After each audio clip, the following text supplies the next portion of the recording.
Coucou, c'est Love Sab.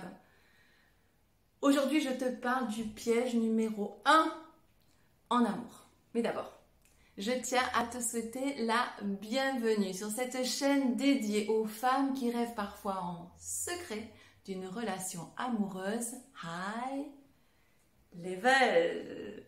Alors, c'est quoi, à ton avis, le piège numéro 1 en amour? C'est un truc qu'on t'a toujours dit, que tu as certainement cru pendant longtemps et que peut-être tu crois encore. Que tu as besoin d'être aimé et de vivre en couple pour réussir ta vie, pour être heureuse en soi. D'accord? Alors ça nous pousse à faire beaucoup de conneries. Ça nous pousse à nous mettre de manière trop rapide dans une relation qui, au final, ne nous convient pas, n'est pas faite pour nous, avec un homme qui n'est pas fait pour nous. Ça, c'est vraiment problématique. Et puis, ça nous pousse aussi parfois à rester avec un homme avec lequel on ne se sent pas vraiment bien parce que c'est la norme d'être en couple. Et puis parce qu'on nous a tellement dit qu'il ne faut pas trop en demander. Et puis que celui-ci, il est peut-être pas top, mais peut-être que le prochain, il serait pire. Tu sais, un tien vaut mieux que deux, tu l'auras. Je déteste ce genre de phrase. S'il n'est pas bien pour toi, il n'est pas bien pour toi. Ça ne veut pas dire non plus qu'il n'est pas bien. Ça veut juste dire qu'il n'est pas bien pour toi. Et dans ce cas, mais tu n'as rien à faire avec lui, tout simplement. C'est aussi simple que ça. Tu sais, on parle de chaussures à son pied, c'est vraiment ça. Tu ne peux pas te mettre en couple avec tous les hommes de la Terre. Non. Même si tu choisis que ceux qui te plaisent physiquement, mais quoi qu'il en soit, c'est pas parce que quelqu'un te plaît physiquement ou qu'il a des traits de caractère que tu aimes bien qu'il est fait pour toi.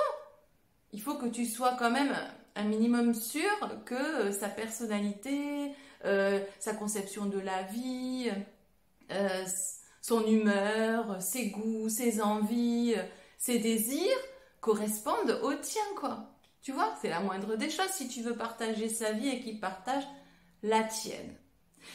Donc, le truc, c'est ça. Comme on nous dit que c'est tellement important d'être en couple, c'est une pression qu'on se met à se mettre en couple trop vite, trop tôt.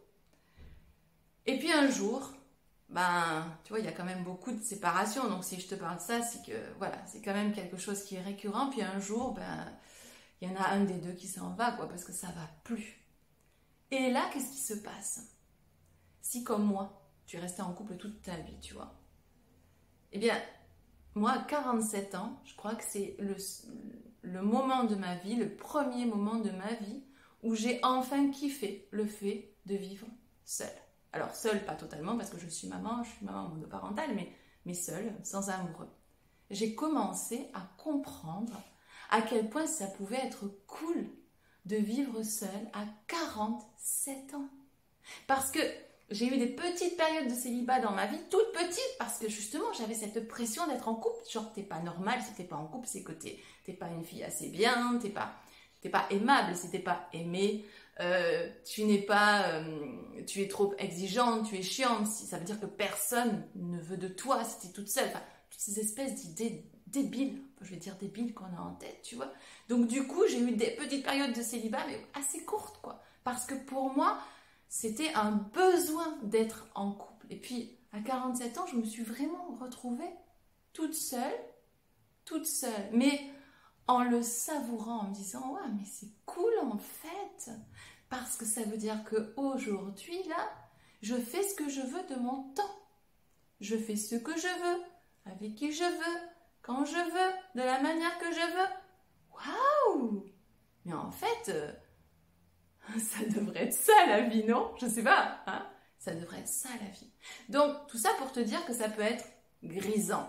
Quand tu n'as plus cette pression de te dire oh, c'est un besoin d'être en couple, c'est un besoin. Quand tu n'as plus cette pression, ça peut être grisant. Tellement grisant que la seule idée de se remettre en couple peut faire oh non mais je veux pas là, en fait je suis très bien, tu vois, j'ai pas du tout envie de perdre ma liberté. Combien de mes clientes et de mes abonnés me disent ça?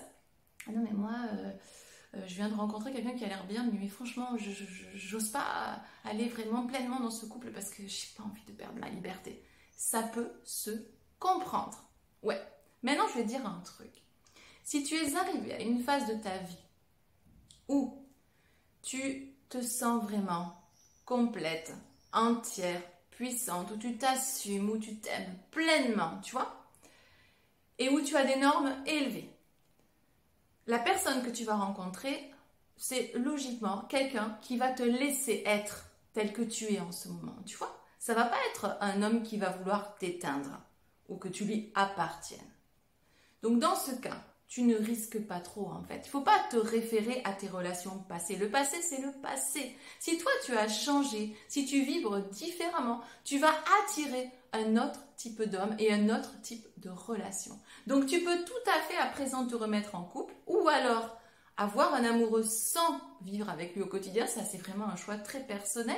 Tant qu'il est partagé des deux côtés, il n'y a aucun problème, il n'y a pas de jugement à avoir. Normalement, on ne devrait pas dire ce que les autres doivent faire en fait. La société ne devrait pas dire ces choses-là.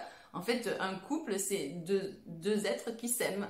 Ils n'ont pas forcément besoin de vivre ensemble. Ou ils peuvent vivre ensemble parce qu'ils ont envie, par exemple, de se réveiller chaque matin côte à côte. Mais ça, c'est quelque chose de très personnel.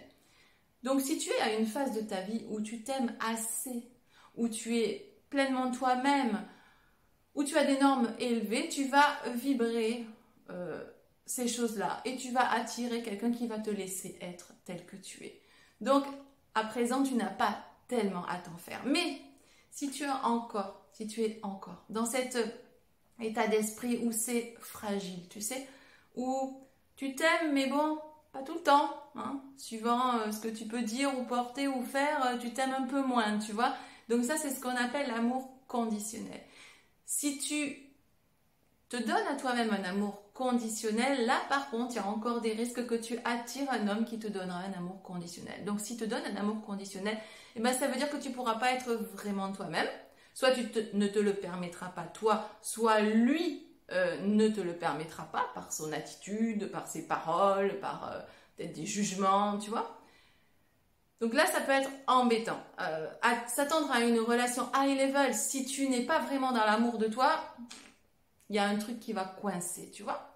Bon, ceci étant, si tu regardes dans les liens, j'ai une formation qui est en ligne, c'est-à-dire que tu peux prendre à tout moment, qui se déroule sur 21 jours, 21 vidéos, avec à chaque fois un exercice pour que tu replace ça dans ton vécu, tu vois, que tu ne fasses pas que regarder la vidéo et dire « Ah oui, d'accord, elle a dit ça, c'est cool ». Non, que tu replaces ça dans ton vécu à toi, que ça te fasse à chaque fois avancer. Et un mantra, tu vois, avec chaque vidéo. Alors, c'est sur 21 jours. Tu vas les recevoir dans ta boîte mail. Tu les auras aussi sur une plateforme. Tu pourras y aller de la manière que tu le souhaites et au rythme que tu le souhaites. 21 jours, tu n'es pas obligé de consulter chaque jour ta boîte mail ou la vidéo, d'accord ?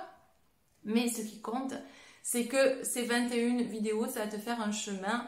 Alors vraiment, toutes les femmes qui sont passées par cette vidéo me l'ont dit, il y a vraiment une transformation. Ça peut paraître un peu exagéré parce que on dit souvent que tout ce qui se fait en ligne, ça ne fait pas vraiment de transformation chez les gens. Mais là, en l'occurrence, il se trouve que ces 21 vidéos, comme je vais quand même en profondeur avec, eh bien, elles offrent vraiment, vraiment la possibilité de te transformer au niveau de ton amour de toi. Et toutes les clientes qui ont suivi cette formation ont changé vraiment des choses de manière profonde dans leur vie au cours de ces 21 jours et après. Donc vraiment, je te conseille cette formation en ligne. Si tu veux aller plus loin, bien avec moi, il y a aussi des accompagnements individuels ou alors même des immersions. Tu peux aller voir sur mes différents réseaux sociaux, sur mon site internet, tu auras toutes ces infos. Voilà, je te laisse jusqu'à la semaine prochaine, vendredi 17h30, pour la prochaine vidéo. Puis je te souhaite une très très belle fin de semaine. À très bientôt. Ciao ciao.